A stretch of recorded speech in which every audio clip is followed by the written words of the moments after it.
കോടതി പറയുകയാണ്. Shri V T Balram അന്ന് ഒക്ടോബറിൽ കോടതി പറയുകയാണ്, സിസോദിയുടെ പേരിലുള്ള ഇപ്പറയുന്ന അഴിമതി ആരോപണങ്ങളൊക്കെ കേട്ടുകേയുടെ അടിസ്ഥാനത്തിലാണ്, മാപ്പ് സാക്ഷികളുടെ സ്റ്റേറ്റ്മെന്റുകളാണ് ഉള്ളത്. വിചാരണ സമയത്ത് നിലനിൽക്കുന്ന വസ്തുതാപരമായ ഒരു തെളിവും CBI കേസിലില്ല. പ്രതിഭാഗം വിസ്താരത്തിൽ 2 ചോദ്യം ചോദിച്ചാൽ തീരുന്നവയാണ് പറയുന്നത്. ആം ആദ്മി പാർട്ടിയല്ല, ഇന്ത്യ സഖ്യമല്ല, രാഹുൽ ഗാന്ധിയല്ല. അന്ന് സുപ്രീം കോടതി പറഞ്ഞ സിസോദിയുടെ കാര്യത്തിൽ ഇപ്പോഴും അതേ സ്റ്റാറ്റസ് കോ തന്നെയാണ്. വീണ്ടും അരവിന്ദ് കെജ്രിവാൾ അറസ്റ്റിൽ. ആകെയുള്ളത് ഒരു മാപ്പ് സാക്ഷി. ആ മാപ്പ് സാക്ഷി BJPക്ക് പണം കൊടുത്തയാൾ. ബൽറാം, ഞാൻ ഈ വിഷയത്തിൻ്റെ കേസിൻ്റെ മെറിറ്റിലേക്ക്, അതിൻ്റെ വിശദാംശങ്ങളിലേക്ക് കടക്കുന്നതിന് മുമ്പ് നമുക്കെല്ലാവർക്കും വളരെ കൗതുകപൂർവ്വം നിരീക്ഷിക്കാൻ സാധിച്ച ഒരു കാര്യം നിങ്ങളുടെ ഓർമ്മയിൽ കൊണ്ടുവരാൻ ആഗ്രഹിക്കുകയാണ്. എപ്പോഴാണ് അരവിന്ദ് കെജ്രിവാൾ അറസ്റ്റ് ചെയ്യപ്പെടുന്നത്? ഈ 21-ാം തീയതി വൈകിട്ട് 6 മണിക്കാണ് ഇപ്പോൾ പറഞ്ഞ പോലെ ഇലക്ട്രൽ ബോണ്ടിൻ്റെ വിശദമായിട്ടുള്ള എല്ലാ തെളിവുകൾ സഹിതം അതിൻ്റെ യൂണിക് ഐഡൻറ്റിഫിക്കേഷൻ നമ്പർ അടക്കമുള്ള ബോണ്ടിൻ്റെ മുഴുവൻ ഡീറ്റെയിൽസ് SBI ഇലക്ഷൻ കമ്മീഷന് സമർപ്പിക്കുകയും ഇലക്ഷൻ കമ്മീഷൻ അതിൻ്റെ വെബ്സൈറ്റിൽ അത് പ്രസിദ്ധീകരിച്ച് നാട്ടുകാർക്ക് മുമ്പിൽ അത് കാണാൻ കഴിയുന്ന ഒരവസ്ഥയിലേക്ക് കൊണ്ടുവരികയും ചെയ്തത്. ഈ ഇലക്ഷൻ കമ്മീഷൻ്റെ വെബ്സൈറ്റിൽ ഈ ഇലക്ട്രൽ ബോണ്ടിൻ്റെ ഡീറ്റെയിൽ പ്രസിദ്ധീകരിച്ചിട്ട് 1 മണിക്കൂർ തികയുന്നതിന് മുമ്പാണ് ഇന്ത്യയിൽ ആദ്യമായി ഒരു സിറ്റിംഗ് മുഖ്യമന്ത്രിയെ അറസ്റ്റ് ചെയ്യാൻ വേണ്ടി ED കടന്നു വരുന്നത്. അപ്പോൾ അതുകൊണ്ട് തന്നെ അറിയാം ഇതെന്താണ് ഇതിൻ്റെ പുറകിലുള്ള ലക്ഷ്യമെന്നുള്ളത്. ഇലക്ട്രൽ ബോണ്ട് വിഷയം ചർച്ചയാവരുത്, അതിൽ നിന്ന് ആളുകളുടെ ജനശ്രദ്ധ തിരിക്കണം. നരേന്ദ്രമോദി സ്വിസ് ബാങ്കിലെ കള്ളപ്പണത്തിൻ്റെ ഡീറ്റെയിൽസ് ഇന്ത്യക്കാർക്ക് പകർന്നു തരും, മുഴുവൻ വിശദമാക്കും, സുതാര്യമാക്കും എന്ന് പറഞ്ഞ് അധികാരത്തിൽ വന്നൊരു ഭരണാധികാരിയാണ്. അപ്പോൾ സ്വിസ് ബാങ്കിൻ്റെ ഡീറ്റെയിൽസ് അടക്കം ഇന്ത്യയിൽ ജനങ്ങൾക്ക് മുമ്പിൽ അവതരിപ്പിക്കുമെന്ന് പറഞ്ഞ് വന്ന ഒരാൾ സ്റ്റേറ്റ് ബാങ്ക് ഓഫ് ഇന്ത്യയുടെ കയ്യിലുള്ള ഡീറ്റെയിൽസ് പുറത്തു വിടുന്നതിനെ ഇത്രത്തോളം ഭയക്കുന്നു എന്നുള്ളതാണ് അതിൽ നിന്ന് നമുക്ക് കാണാൻ സാധിക്കുന്നത്.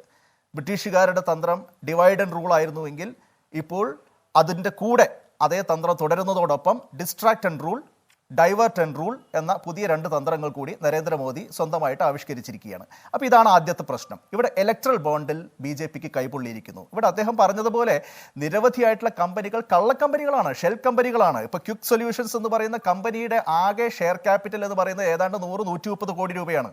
അവർ സംഭാവനയായി നൽകിയിരിക്കുന്നത് 400 കോടി രൂപയാണ്.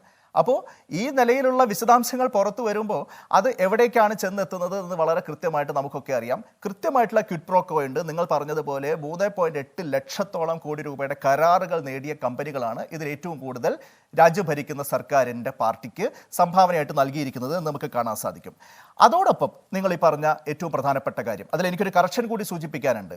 ഇതിലെ ഒന്നാമത്തെ ഇപ്പോഴത്തെ മാപ്പ് സാക്ഷിയായിട്ടുള്ള നേരത്തെ പ്രതിപട്ടികയിലുണ്ടായിരുന്ന ശരത്ചന്ദ്ര റെഡ്ഡി, അദ്ദേഹം 25 കോടിയല്ല നൽകിയത്. അദ്ദേഹത്തിൻ്റെ കമ്പനികൾ വഴി ഏതാണ്ട് 59.5 കോടി, 60 കോടിയോളം രൂപ BJPക്ക് നൽകിയിരിക്കുന്നു എന്നുള്ളതാണ് കാണാൻ സാധിക്കുന്നത്. ഏറ്റവും ആദ്യം ഒരു 4.5 കോടി നൽകി. പിന്നീട് ഇവിടെ ഹാഷ്മി സൂചിപ്പിച്ചതുപോലെ നവംബർ 2022 അദ്ദേഹം അറസ്റ്റ് ചെയ്യപ്പെടുന്നത്. അറസ്റ്റ് ചെയ്യപ്പെട്ട് 5 ദിവസത്തിനകം 5 കോടി അദ്ദേഹത്തിൻ്റെ അരവിന്ദോ ഫാർമ BJPക്ക് നൽകി. അതിനുശേഷം ഇവിടെ പറഞ്ഞതുപോലെ 2023 മെയ് മാസത്തിലാണ് അദ്ദേഹത്തിന് ബെയിൽ കിട്ടുന്നത്. ആ ബെയിൽ ആപ്ലിക്കേഷൻ സുപ്രീം കോടതിയിൽ ED എതിർത്തിരുന്നില്ല എന്ന് നമുക്ക് കാണാൻ സാധിക്കും. അങ്ങനെ EDയുടെ സമ്മതത്തോടുകൂടി അദ്ദേഹത്തിന് ബെയിൽ കിട്ടിയതിൻ്റെ 2 മാസങ്ങൾക്ക് ശേഷം അദ്ദേഹത്തിൻ്റെ അരബിന്ദോ ഫാർമയിലൂടെ മാത്രം 25 കോടി നൽകിയിട്ടുണ്ട്. എന്നാൽ അദ്ദേഹത്തിൻ്റെ തന്നെ ഉടമസ്ഥതയിലാണ് എന്ന വിവരങ്ങൾ പുറത്തു വരുന്ന മറ്റ് 2 കമ്പനികൾ വഴി, APL ഹെൽത്ത് കെയർ എന്ന് പറയുന്ന കമ്പനി വഴി വീണ്ടും ഒരു 10 കോടി നൽകിയിട്ടുണ്ട്.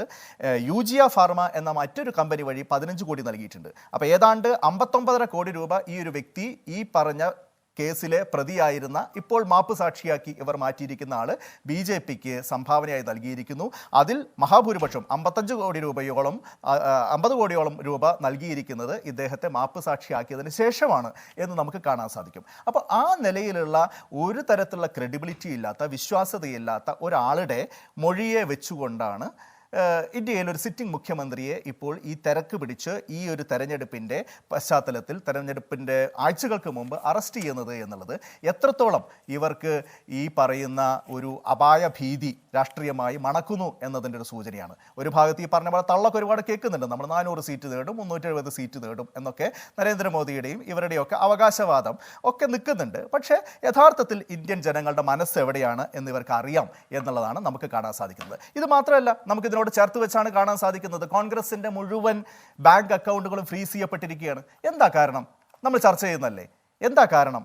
2017-18 വർഷത്തിൽ അന്ന് 199 കോടി രൂപ കോൺഗ്രസിന്റെ അക്കൗണ്ടിൽ വന്നപ്പോൾ അതിൽ വെറും 14.5 ലക്ഷം രൂപ, കൃത്യമായി പറഞ്ഞാൽ 14,49,000 രൂപ അത് ക്യാഷ് ആയിരുന്നു. അത് ഞങ്ങളുടെ MLA-മാരും MP-മാരും ലെവിയായിട്ട് നൽകിയ ക്യാഷായിട്ട് നൽകിയ പണമാണ്. ഈ 14.5 ലക്ഷം രൂപയുടെ പേരിലാണ് ആകെയുള്ള തുകയുടെ ഒരുപക്ഷെ 0.07% അതിലുള്ളൊരു ഡിസ്ക്രിപ്പൻസിയുടെ പേരിലാണ് 7 വർഷങ്ങൾക്ക് ശേഷം ഒരു രാജ്യം തെരഞ്ഞെടുപ്പിലേക്ക് പോകുന്നതിൻ്റെ ആഴ്ചകൾക്ക് മുമ്പ് രാജ്യത്തെ ഏറ്റവും പ്രധാനപ്പെട്ട പ്രതിപക്ഷ പാർട്ടിയുടെ അക്കൗണ്ടുകൾ മുഴുവൻ ഫ്രീസ് ചെയ്യുന്നത്. 199 കോടി രൂപയുടെ കാര്യത്തിലാണ് ഈ പറഞ്ഞ ഇതുള്ളത്. അതിൽ 210 കോടി രൂപയുടെ അക്കൗണ്ട് ഫ്രീസ് ചെയ്യുന്നു. അതിൽ 115 കോടി രൂപ ഇതിനോടകം തന്നെ പിടിച്ചെടുത്ത് കഴിഞ്ഞു. വേറൊരു 250 കോടി രൂപ ഒന്നും തൊടാൻ പറ്റാത്ത അവസ്ഥയിൽ നിൽക്കുന്നു. അപ്പോൾ ഇന്ത്യയിലെ ഏറ്റവും പ്രധാനപ്പെട്ട പ്രതിപക്ഷ പാർട്ടിക്ക് ഒരു തെരഞ്ഞെടുപ്പ് നടക്കുമ്പോൾ നമുക്കറിയാലോ, സ്വാഭാവികമായിട്ടുള്ള തെരഞ്ഞെടുപ്പിൻ്റെ ചെലവുകൾ എല്ലാ രാഷ്ട്രീയ പാർട്ടികൾക്കും ഉണ്ട്. ഇത്രയധികം 94 കോടി മനുഷ്യരാണ് ഈ തെരഞ്ഞെടുപ്പിൽ വോട്ട് ചെയ്യാൻ പോകുന്നത്. ആ തെരഞ്ഞെടുപ്പിൽ പ്രചരണം നടത്തണം, സ്ഥാനാർത്ഥികളെ സഹായിക്കണം, പ്രചരണ സാമഗ്രികൾ നടത്തണം, ദേശീയ നേതാക്കന്മാർക്ക് സഞ്ചരിക്കണം, അങ്ങനെയുള്ള നിരവധിയായിട്ടുള്ള ചെലവ് എല്ലാ പാർട്ടികൾക്കും ഉണ്ട്. രാജ്യവ്യാപകമായി തെരഞ്ഞെടുപ്പിനെ നേരിടുന്ന പാർട്ടികൾക്ക് സ്വാഭാവികമായിട്ട് ചെലവ് കൂടുതലായിട്ടും വരും. അപ്പോൾ അങ്ങനെയുള്ള തെരഞ്ഞെടുപ്പ് പ്രവർത്തനം തന്നെ ഇവിടെ പാടില്ല. ഇത് അങ്ങേയറ്റത്തെ അപകടകരമായിട്ടുള്ള ഒരു അവസ്ഥയിലേക്കാണ് പോകുന്നത്. അതുകൊണ്ട് തന്നെ ഇവിടെ എന്നെ കേൾക്കുന്ന മുഴുവൻ ആളുകളോട് എനിക്ക് സൂചിപ്പിക്കാനുള്ളത്, നേരത്തെ ഇവർ അധികാരത്തിൽ വന്ന സമയത്ത് കോൺഗ്രസ് മുക്ത ഭാരതം എന്ന മുദ്രാവാക്യം അവർ വിളിച്ചപ്പോൾ അതിൻ്റെ കൂടെ നിന്ന് കൈയടിച്ച് ഇത് ഞങ്ങളെ ബാധിക്കുന്നതല്ല, കോൺഗ്രസിനെ മാത്രം ബാധിക്കുന്നതാണ്, കോൺഗ്രസ് കുറച്ചൊന്ന് അനുഭവിക്കട്ടെ എന്ന് വിചാരിച്ച് കൈയടിച്ച് നിന്ന ആളുകളൊക്കെ ഇപ്പം മനസ്സിലാക്കിക്കൊള്ളണം, ഇത് കോൺഗ്രസ് മുക്ത ഭാരതത്തിലൊന്നും നിൽക്കില്ല,